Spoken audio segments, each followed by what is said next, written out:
Hola. Me dijiste que solo diga hola. Sí, bueno, solo diga. Buen día para todos, buen domingo, bienvenidos al único programa de ecología de la TV abierta de Argentina. ¿Cómo estás vos? Bien. ¿Cómo están ustedes? Supongo que bien. Muy bien. Respondieron bien. ¿Sabés por qué están personas. muy bien, no es cierto? Porque nos están mirando, Claro que domingo, se levantan tranquilos, 11 a.m., matecito, café en mi caso. Y nada, desayunas mirando Ambiente y Medio. Es un plan inmejorable. Un planazo. ¿Qué tenés para hoy? Bueno, tengo un referentes ambientales. Un referente ambiental, mejor dicho, para decirlo en singular, porque estamos hablando del señor Clemente Onelli, que, dicho sea de paso, tiene como un peso muy fuerte en este espacio en donde nos encontramos, porque fue el director del Zoológico de Buenos Aires. Epa, muy bien. Bien, así que nada, charlamos un poco de su legado ambiental. ¿Interesante charla? Sí. Muy bien, la voy a ver. Italiano él, si no italiano, sabía. no Italiano, sabía. vino de Roma. ¡Wow! Bueno, contamos un poquito de todo, de su historia. Muy bien. Biografía. Muy bien, muy bien. Bueno, ¿vos? Yo fui invitado a un evento que realizaba el Banco de Plásticos, Bien. donde más o menos contaban un poco cómo funciona el Banco de Plásticos, quiénes son, etcétera, etcétera. Y la realidad es que ellos buscaron una forma de mitigar la contaminación de plástico para las empresas que no pueden reducir el uso o no pueden de alguna forma generar menos plástico. Bien. Entonces hay algo interesante, hay una vueltita, hay varios proyectos que tienen que ver con el reciclaje del plástico que están realizándose a través de Banco de Plástico, que es muy interesante, es un lindo informe, está para verlo. ¿Qué temita el plástico, no? ¿Qué temita el plástico? ¿Qué temita? Sí, Porque aparte sí. uno no se lo puede sacar de encima. Todo. Todo tiene plástico, todo, ¿viste? Bueno, hay algo que es una realidad, que si bien nosotros queremos que se use menos plástico y usamos cada vez menos plástico, no se va a dejar de producir plástico y es muy difícil dejar de usarlo 100% por completo. No, y hay que decirlo, hay plásticos que están bien de alguna manera porque cloacas, caños, sí, o sea, hay un cosas tipo de plástico que tienen sirve, utilidad, sí. Y hay otros como por ejemplo los de... Los descartables de un solo uso, Exactamente. sí, que no tienen mucho sentido. Me gusta que completes mis frases. Es que ya telepáticamente. Sí. Es más, y seguramente vos me estás leyendo la mente en este momento porque sabés lo que les voy a decir. ¿Que tenemos un tema de la semana? No. Ya me acordé, perdón. Antes de ir al tema de la semana, yo le tengo que hacer una suerte de pie porque el señor demuestra tengo que meter un chivo. Sus dotes actorales. Exactamente. A partir de ahora, de septiembre, los viernes a las 21 horas, estoy haciendo una obra de teatro en el Teatro Anfitrión, Venezuela 3340. Se llama Poses para dormir. Es una obra de Lola Arias que está muy linda. Me pueden ver actuar a mí, así que vénganse cuando quieran. Viernes, 21 horas. Yo fui al preestreno allá el año pasado. Sí. Fui ahora también al nuevo y la verdad espectacular. Y como todas las semanas, señor Tomás Daumas, ahora actor, mentira, ahora no, siempre. Bueno, tenemos un informe de la semana. Un tema de la semana. Interesante. Interesante porque dentro de todos los viajes que he hecho solo sin tu presencia, en este caso a la provincia de La Rioja, ¿te acordás que conocí un pueblito que se llamaba Casa Pintada, muy alejado de la civilización y que nunca había tenido electricidad porque la conectividad básicamente era imposible?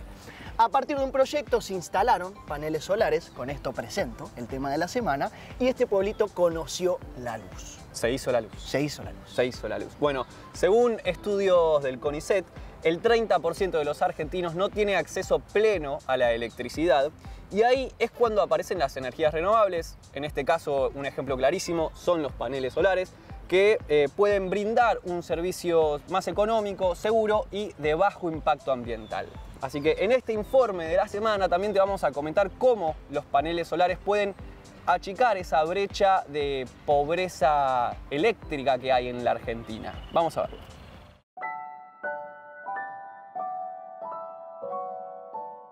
Casa Pintada, una población con 6 familias y 4 dependencias públicas en la precordillera de La Rioja, vivió más de un siglo sin luz. Es uno de los tantos lugares, distantes y aislados, que lograron conectarse a la red eléctrica a través del uso de paneles fotovoltaicos. En Argentina, el 84% de la energía que se utiliza se produce a partir de gas natural y petróleo.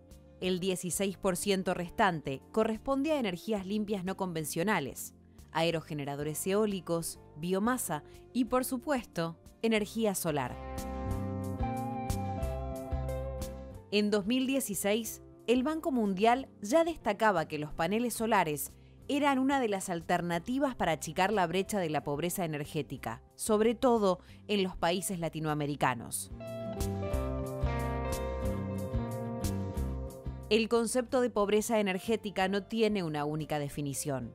En líneas generales, es el acceso limitado a los servicios de electricidad y gas, que afecta el derecho a tener una vida digna, por carecer de iluminación, calefacción, refrigeración y no poder cocinar alimentos.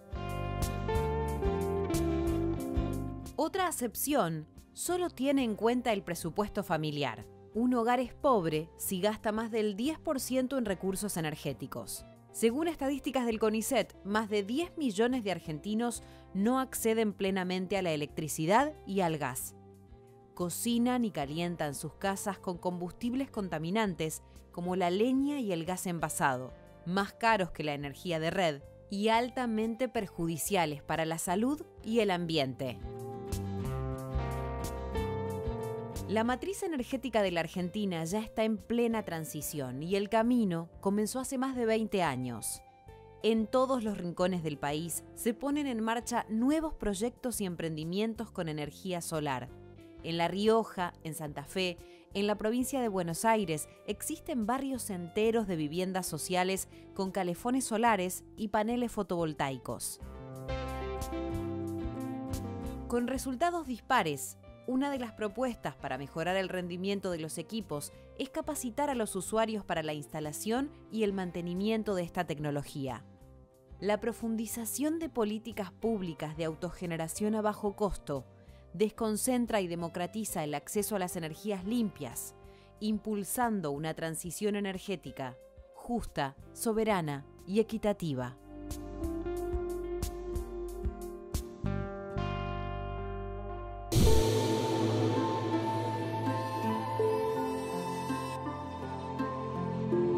De ayer y de hoy, de todos los tiempos y de todas las latitudes.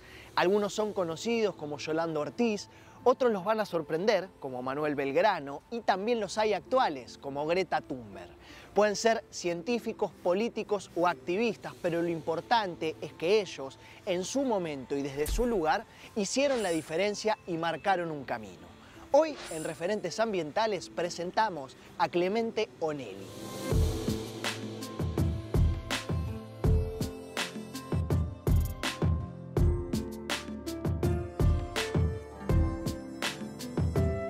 En la ciudad de Roma, Italia, el 22 de agosto de 1864 nacía quien en un futuro, y entre otras cosas, fuera director del Jardín Zoológico de Buenos Aires, hoy Ecoparque, dejando a su paso un legado ambiental, el señor Clemente Onelli. Nieto del conde Guido Onelli, Clemente fue educado en un instituto dedicado a la formación de la nobleza, quedó huérfano de muy pequeño y posteriormente se anotó en la Facultad de Ciencias Naturales de la Universidad de Roma, especialmente dedicado a la paleontología y geología, recibiéndose como licenciado a los 23 años. Además de su italiano natal, aprendió a leer y escribir en latín, griego y francés, toma clases de español, idioma que, junto con el tehuelche y el mapuche, terminaría dominando tras la decisión de emigrar a América del Sur, específicamente a la Argentina, a sus 24 años a finales de 1888. Ya radicado en Buenos Aires, forma Hogar y Familia y en 1904 el entonces presidente Julio Argentino Roca lo nombra como nuevo director del Jardín Zoológico de Buenos Aires. Cargo que ejerce hasta su muerte, transformando el establecimiento, volviéndolo didáctico y bello, aumentando el número de visitantes, formando la biblioteca del Jardín Zoológico con más de 20.000 ejemplares, formando dentro del zoológico una institución dedicada a la transformación social del país por medio de la enseñanza y divulgación de las ciencias. Se incorporan estatuas, obras de arte, fuentes, cartelería que indicaba el nombre y el origen de cada animal. Se destacan, entre varios logros técnicos, el nacimiento del primer elefante asiático en zoológicos del mundo. También trabaja en la revista del Jardín Zoológico durante todo su mandato en reseñas, notas, estudios y, por último, convence a las autoridades municipales de que donen un adorno de las fiestas mayas ubicado en la Plaza de Mayo, una gran estructura metálica que él mismo acondicionó para que se transforme en la jaula de los cóndores. Armazón, que a día de hoy sigue estando aquí en el Ecoparque y que quedará, como quien dice, en un futuro como una obra de arte.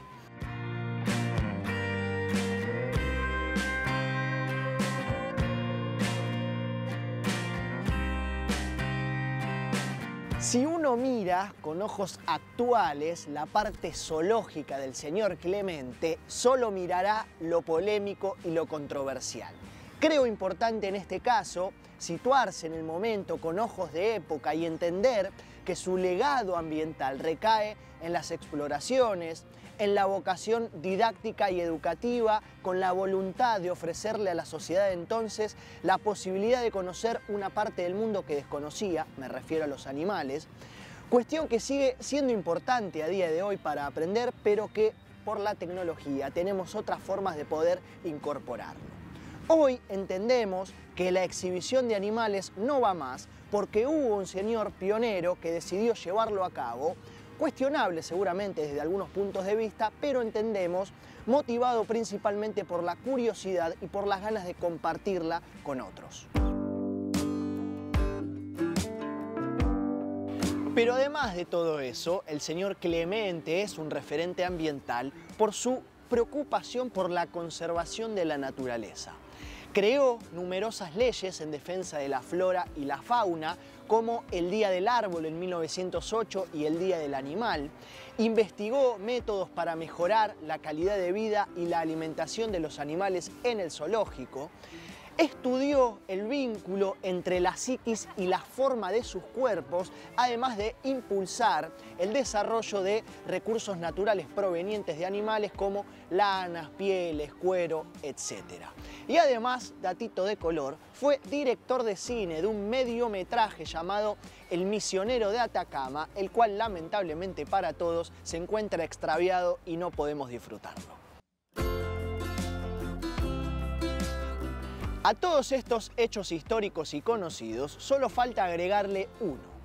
En 1922, O'Neill recibe en su oficina, acá en el zoológico, a un señor llamado Martin Sheffield, un buscador de oro norteamericano, que lo tienta a Clemente con la posibilidad de sumar en el zoológico a un animal único.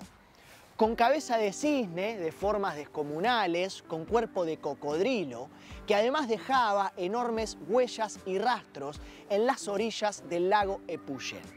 Estoy hablando del famoso plesiosaurio. Se embarca entonces en una expedición con ribetes de espectacularidad para constatar la veracidad de la insólita aparición. El ingenio popular hizo que apareciera el tango, el plesiosaurio, los cigarrillos marca el plesiosaurio, lapiceras de dudosa calidad hechas por presos con un monstruito y un sinfín de elementos. En la Patagonia, lógico, no había nada en una leyenda popular que a día de hoy continúa, más conocida actualmente como Nahuelito.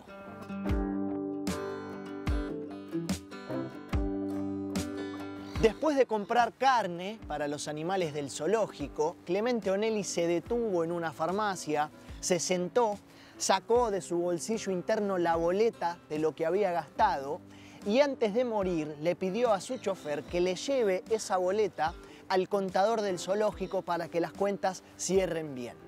De esta romántica manera, el 22 de octubre de 1924, fallece el naturalista, explorador, para nosotros referente ambiental, Clemente O'Neill.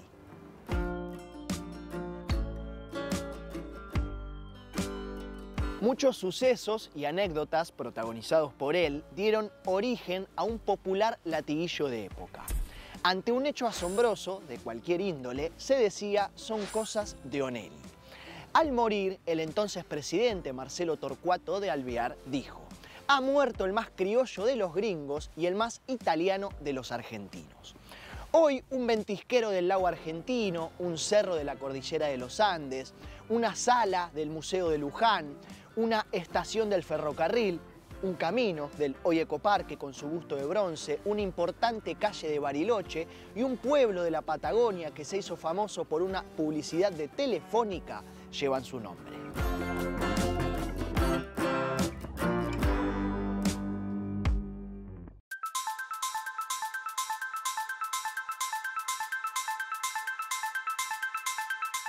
Carlos Silva es arquitecto, asesor del Ministerio de Ambiente y Desarrollo Sostenible de la Nación.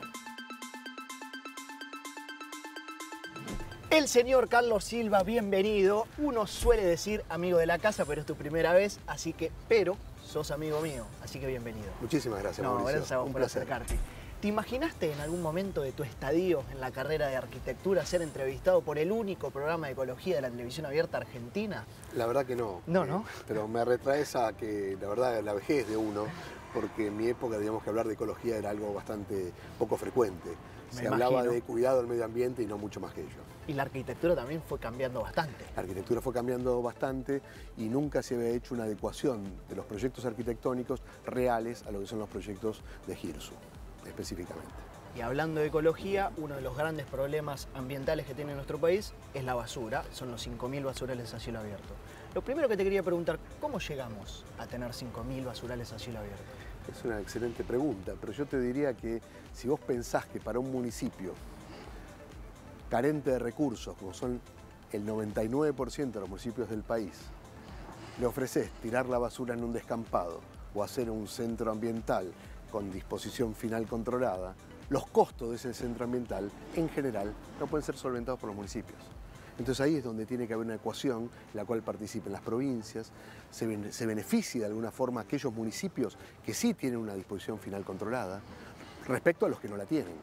Vos caminás el país y encontrás cavas incinerando basura en cualquier lado, y es lo habitual. Entonces es muy difícil pensar eso si no hay una política federal, como es la que se practicó en los últimos 4 años, de largo alcance y a lo largo de todo el país. Hay algo también de miedo al cambio, ¿no? Hay algo de miedo al cambio, hay algo de, sobre todo, ver cómo los esfuerzos, sobre todo financieros, que va a haber que poner para poder mantener en movimiento esas obras, se pueden llevar adelante y hacer que arranque todo el proyecto de valorización de los residuos. ¿Te puedo decir una cosita chiquitita? Por supuesto. A mí me genera mucha fascinación y atracción ciertas personas, porque uno tiene en la primera plana de las políticas públicas, vamos a decir, a los ministros, a los presidentes, a quienes están en la primera plana, pero no en una segunda plana. Están los técnicos, los más callados, los que tienen menos exposición, pero que son los que hacen, de alguna manera. Y si me permitís, yo te coloco en ese lugar, y muchas veces los de la segunda plana saben mucho más que los que están en la primera plana. Dicho todo esto, hablando en términos técnicos, ¿cómo se cierra un basural? Bueno, ahí tenés distintos casos. Vos tenés el caso de lo que es los basurales que están en uso por los municipios, en los cuales la única forma coherente de poder cerrarlos cuando vos le estás dando una alternativa. Cuando vos haces un centro de disposición final adecuado, en el cual vas a tener lugares de enterramiento con las aislaciones necesarias para que no infiltre el percolado de los lixiviados a las napas, y aquellos lugares en los cuales vos cerrás un basural que ya dejó de ser utilizado por el municipio. Nosotros en este momento estamos con un crédito del Banco Mundial que va a permitir en los próximos años poder cerrar esos basurales que quedan olvidados en los distintos municipios de todo el país, que son en realidad grandes espacios públicos que por ahí están incluso insertos actualmente en medio de la trama urbana, porque muchas veces la trama urbana gana lugar y termina con ese basural que no se usa más y queda ahí abandonado. Entonces, ¿cómo se cierra?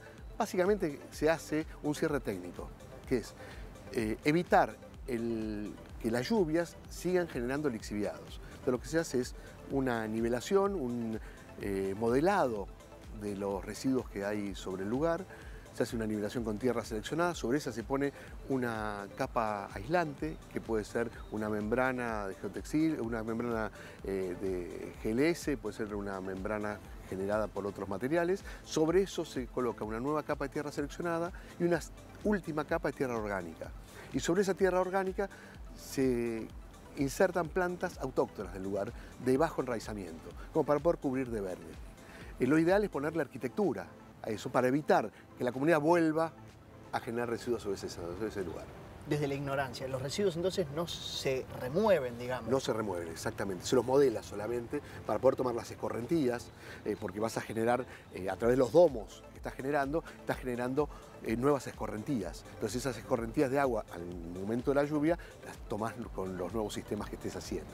Acá lo fundamental es evitar que el agua siga percolando, se vuelvan a generar lixiviados, porque esos lixiviados son los que percolan a la tierra para poder llegar hasta las capas de agua, y son los que contaminan. Si uno frena eso, empieza a recuperarse. Exacto. El otro tema fundamental, que en los grandes basurales lo que se genera es el biogás, es el metano. En este caso lo que tenés que hacer es la captación de ese metano, o al menos el venteo de ese metano. Pensá que el metano es mucho más contaminante que el dióxido de carbono, es 7 u 8 veces más contaminante. Y además tiene el problema de que es sumamente se generan incendios a través del metano. Cuando vos ves en un basural a cielo abierto los incendios que todo el mundo piensa porque los recicladores, no es el tema de los recicladores que están quemando el plástico para el cobre, es que hay bolsones de metano que se van encendiendo y esos bolsones de metano te aparecen acá porque están conectados por pequeñas cañerías, entre comillas, de gas que los van comunicando y es muy difícil apagarlo. Entonces eso lo que se hace, se lo ventea. Pensá que el metano en los residuos toma la mayor maduración entre los 5 y los 15 años del residuo. Entonces se lo ventena o se lo puede captar.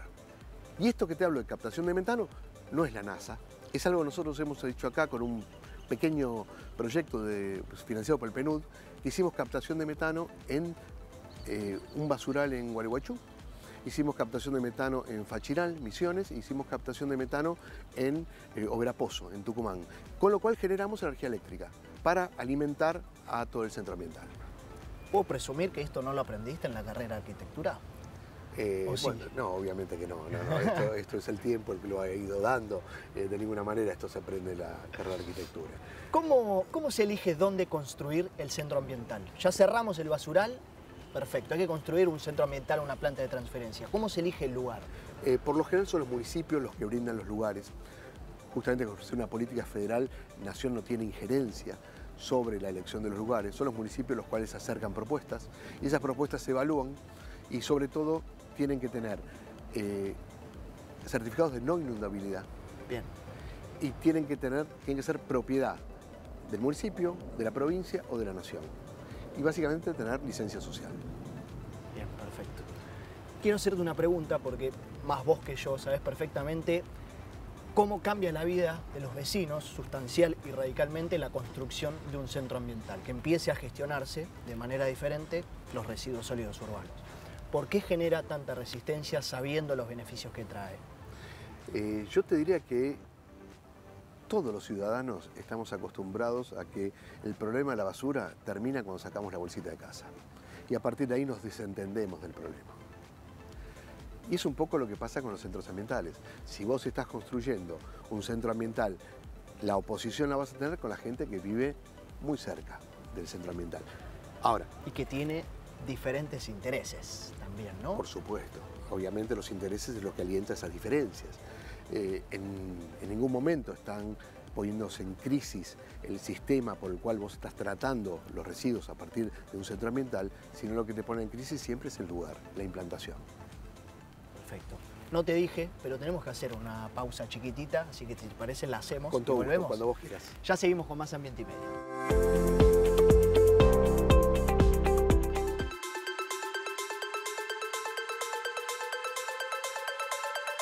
Carlos, ya cerramos el basural, ya elegimos dónde construir el centro ambiental, pero antes mejor explicar qué es un centro ambiental. ¿En qué consta? Un centro ambiental es una palabra genérica. Bien. Cuando nosotros llegamos en el 2019 se hacía un solo tipo de centros ambientales, que eran un centro de disposición final con una planta de separación de residuos.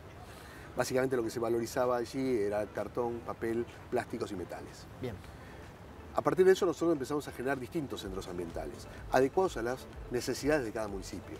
En algún caso el centro ambiental es simplemente una gran planta de transferencia, como puede ser Moreno, puede ser un centro de disposición final con una planta de tratamiento, o puede ser una gran planta de tratamiento y valorización de residuos con una planta de transferencia.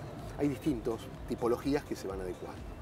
Lo fundamental del centro ambiental es que es un lugar en el cual los trabajadores que han vivido toda la vida maltratados y no porque hayan estado siempre en ese estado, se incorporan, se regularizan a condiciones laborales, digamos, normales.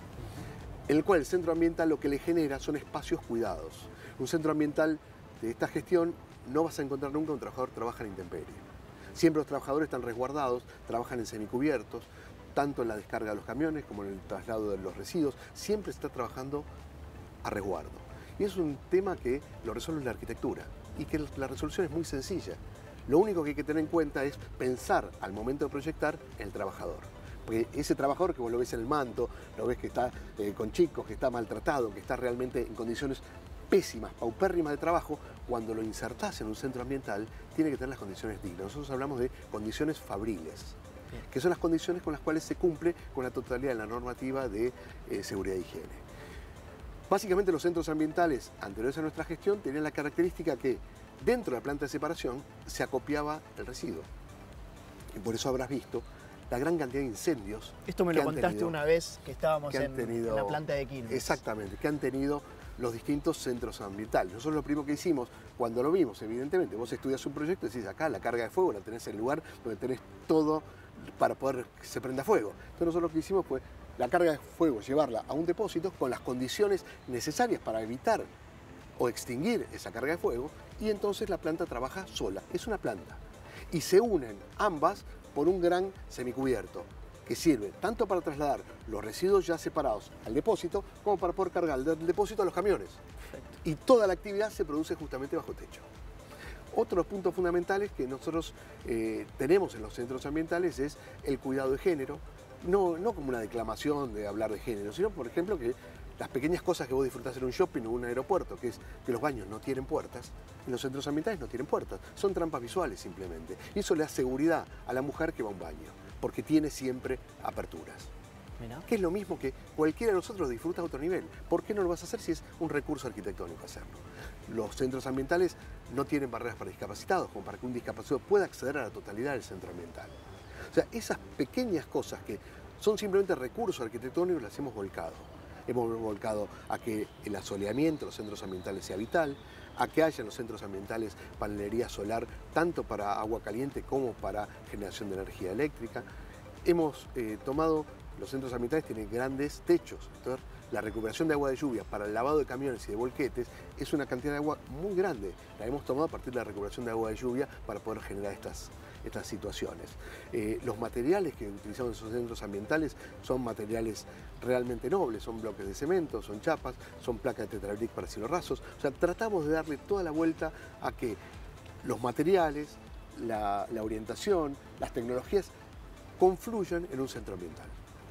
Algo mencionaste ya, pero ¿qué empuje le va a dar este nuevo crédito del BID a las futuras construcciones, a los futuros centros ambientales? En este nuevo crédito del BID se suman el BEI, que es el Banco Europeo de Inversiones, y AFD, lo cual te demuestra la robustez de lo que se está financiando. Que no es solamente el Banco Interamericano de Desarrollo, sino que se suman dos bancos europeos, realmente que es importante porque realmente están coadyuvando a que se lleve adelante una política pública federal a lo largo de todo el país.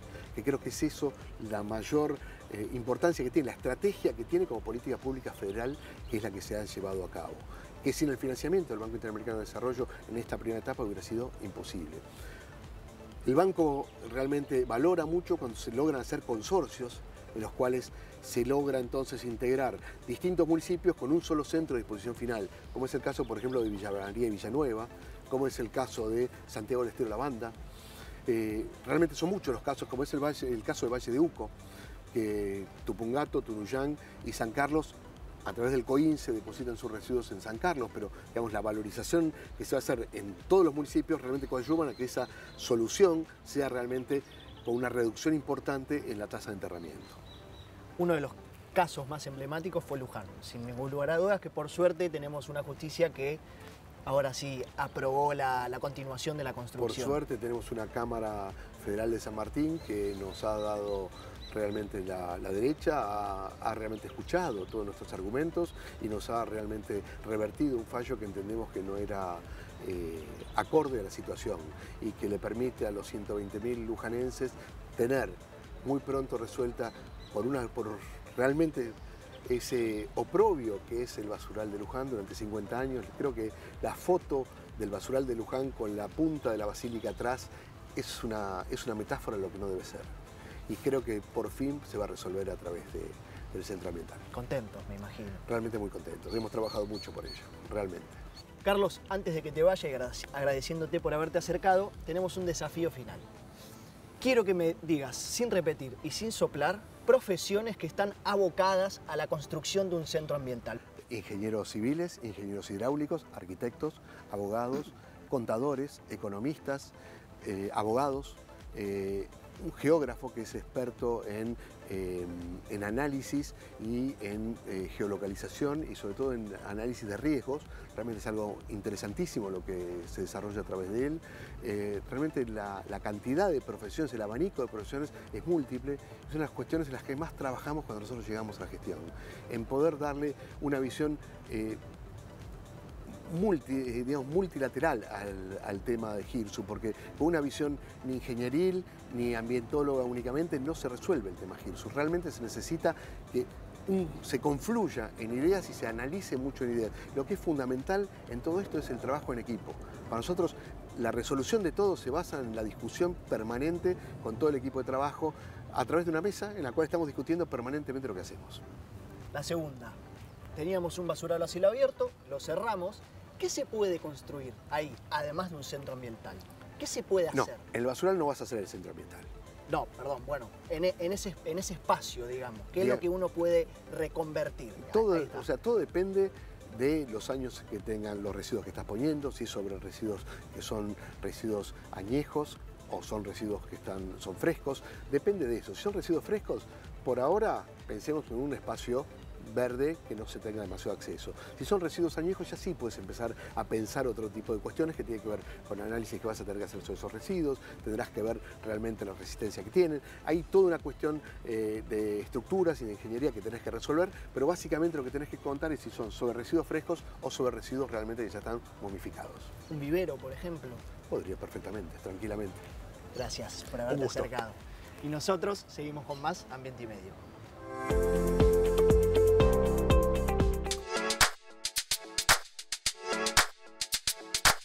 Ya sabemos que uno de los principales problemas ambientales de Argentina y también del mundo es la basura. Un montón de materiales, a veces mal llamados residuos o basura, son dispuestos en basurales a cielo abierto, en rellenos sanitarios, incluso en algunos casos incinerados sin ningún tipo de supervisión o tratamiento previo. Y en los últimos años, el plástico, este material sintético, inorgánico, que no es biodegradable, fue ganando más protagonismo en las bolsas de residuos. Cada vez hay más. Y este es un material que, por lo menos en Argentina, los porcentajes de reciclaje son bastante bajos en comparación a la cantidad que hay.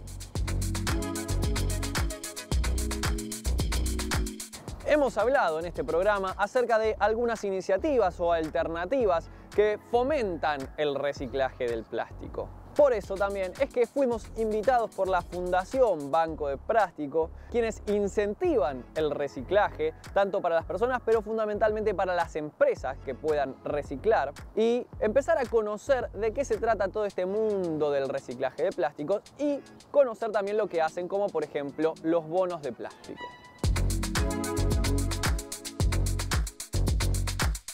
Antes de contarles el trabajo que hace Banco de Plásticos, me gustaría hacerles una aclaración. El plástico es un material bastante práctico, no lo podemos negar. Me imagino que todos tenemos algo de plástico en nuestras casas, ya sea un elemento de cocina, un paquete de comida o lo que sea, y las empresas no van a dejar de producirlo. Pero sí podemos tratar de reducir nuestro uso de plásticos y elegir, si somos consumidores, otro tipo de productos u otro tipo de materiales, si somos productores, podemos elegir fabricar, producir con otro tipo de material nuestros productos. Habiendo dicho esta aclaración, ahora sí, vamos a ver el trabajo que hace Banco de Plásticos. La Fundación Banco de Plásticos es una organización multisectorial, es decir que personas con diferentes puntos de vista trabajan sobre este mismo problema, como puede ser empresas privadas, fabricantes de plástico, cooperativistas, recicladores, personas especialistas en el tratamiento de residuos.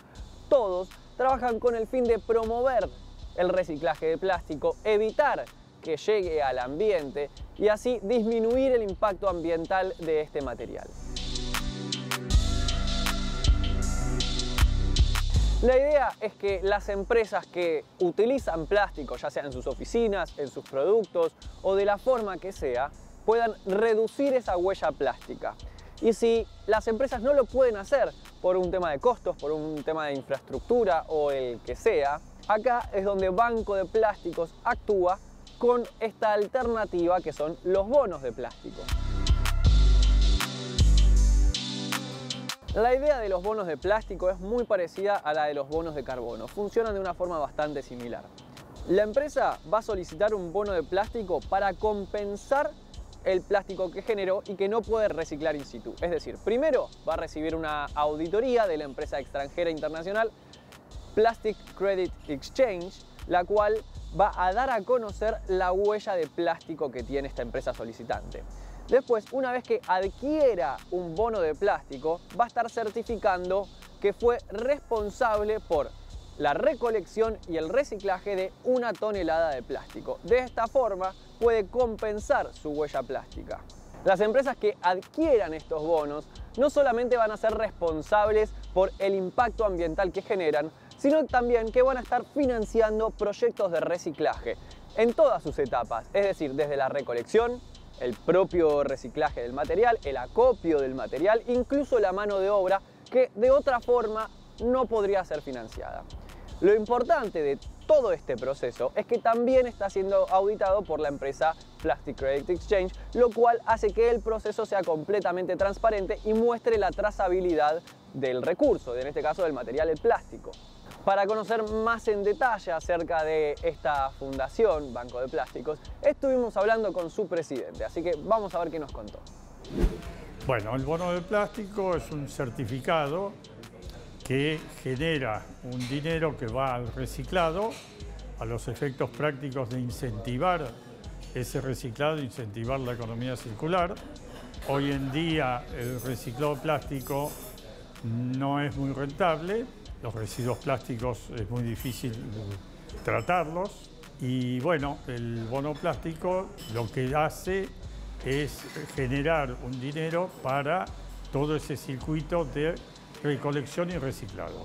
Si yo soy una empresa que pongo 100 toneladas por mes en el mercado y uso 30 toneladas de material reciclado, tengo un 70% de déficit y puedo comprar esos bonos que hacen que yo sea neutro desde el punto de vista de la huella de plástico.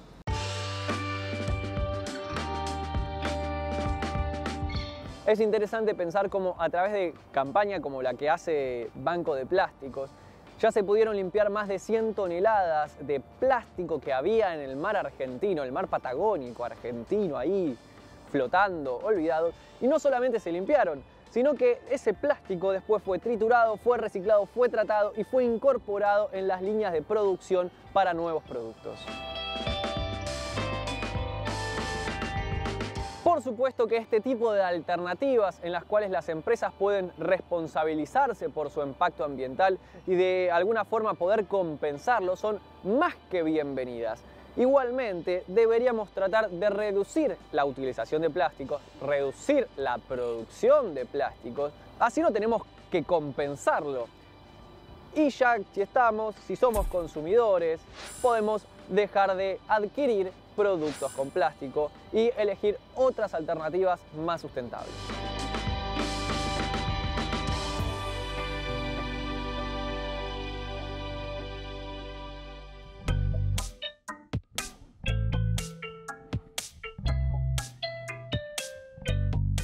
Entre las aves y sus predecesores, los dinosaurios, ya hubo mucho antes que nosotros animales bípedos.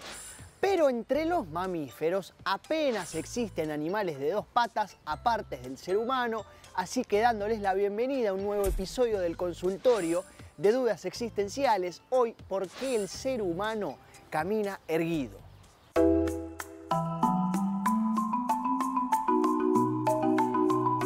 La postura erguida, esa que te pedía mamá cuando te veía encorvado, es un rasgo característico del ser humano moderno, único mamífero en practicar de forma continua la bipedestación, es decir, la marcha sobre las extremidades inferiores. La locomoción bípeda requiere mucho menor consumo energético que andar a cuatro patas, además de que tiene ventajas térmicas. ¿En qué sentido? En alejarse del suelo, foco de calor, y poder beneficiarse y recibir una brisa refrescante. Además de poder otear por encima de las altas hierbas, pero por sobre todo tener las manos libres para fabricar y usar herramientas, trasladar crías, transportar alimentos y modificar el entorno. Hace más de 5 millones de años, lo que era entonces una densa selva tropical, en donde los primeros homínidos preferían los árboles para defenderse mejor de depredadores más grandes y por un fácil acceso a la alimentación, fue desapareciendo gradualmente para dar paso a la sabana. Allí la postura erguida empezaba a suponer ventajas para la supervivencia de nuestros antepasados.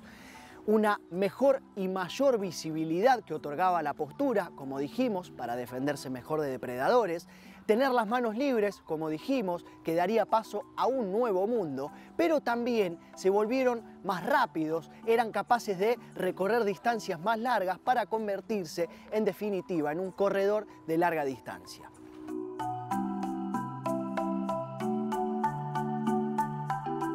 Es por eso entonces que hace más de 4 millones de años los ancestros de los homínidos abandonaron la seguridad que ofrecían los árboles para adentrarse en la extensa sabana del este africano, en donde el ser humano dio sus primeros pasos erguidos.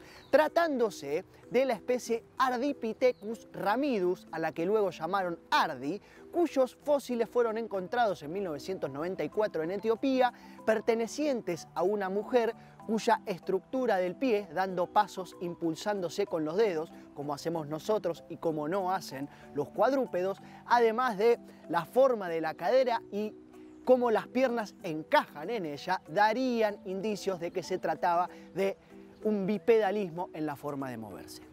El movimiento de las placas tectónicas generó nuevas cadenas montañosas, como por ejemplo la cordillera del Atlas, lo que provocó que por la altura de las montañas llegaran al mencionado este africano menos nubes pluviales, con lo cual el clima cambió y se volvió más seco.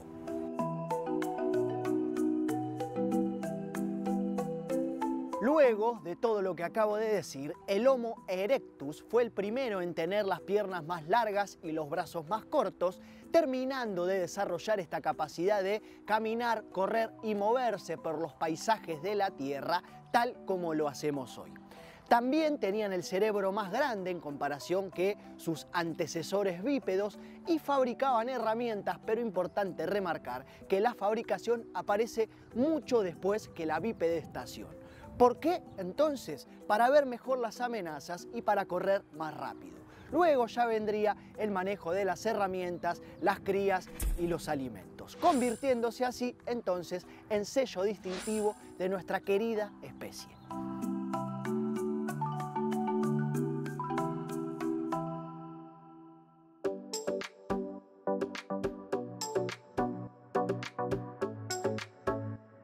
Hay representaciones de un animal en particular, no solo representaciones, sino también formas de dirigirse a las personas utilizando el nombre de este animal para hablar de la ternura o de las cosas lindas. ¡Ay, qué lindo! Sos un osito, le dicen a la gente. Osito. Bueno, los osos son unos animales muy particulares. Por eso en el documental de hoy les quiero recomendar el documental Osos. Se llama Osos. Me imagino que ya saben de qué se trata. En este documental por supuesto que hay un par de osos cachorritos que nos van a dar un montón de ternura porque están aprendiendo a vivir, están aprendiendo a valerse por sí mismos. Además de seguir a estos dos cachorritos, vamos a seguir a la madre, Sky, en Alaska, en un parque nacional en Alaska. Empieza la película, empieza el documental cuando los cachorros y la madre todavía están en invierno, cuando se está descongelando la nieve y empiezan a salir a buscar comida, empiezan a ver qué onda el mundo exterior afuera de esa cueva de hibernación. A lo largo de la película vamos a poder ver cómo los osos se enfrentan a distintas complicaciones, como lo puede ser el peligro de las avalanchas, como lo pueden ser otras familias de osos y por supuesto los machos que se pelean para ver quién es el líder de la manada de osos, y también cómo van a buscar comida, porque cuando llega el verano en Alaska aparecen los salmones y todos los osos van al mismo lugar a buscar salmones y hay algunos que se pueden llegar a quedar sin comida. Por eso es que hay que buscar comida en otros lugares. No solamente eso, sino los peligros que tienen los propios parques nacionales, las reservas, los otros animales. No solamente estamos hablando de osos, sino también de un pequeño lobo que anda dando vueltas buscando cachorritos osos para comerlos. Este documental, estrenado en 2014 a través de Disney Nature, nos narra cómo es la vida de un oso pardo en Alaska durante un año. Y nos muestra todo el recorrido que hacen de hibernación a hibernación, así que ya saben, el documental se llama Osos. Y antes de que me olvide, les tengo que comentar una cosa muy importante, que es que nos sigan en las redes sociales @Fundación Ambiente y Medio. Pueden volver a ver los programas enteros en nuestro canal de YouTube. Y ya que entraron a nuestro canal de YouTube, que está perfecto, está todo segmentado, están los programas enteros, suscríbanse, activen la campanita porque nosotros hacemos contenido ambiental para todos y todas ustedes. Ahora sí, nos vemos la próxima.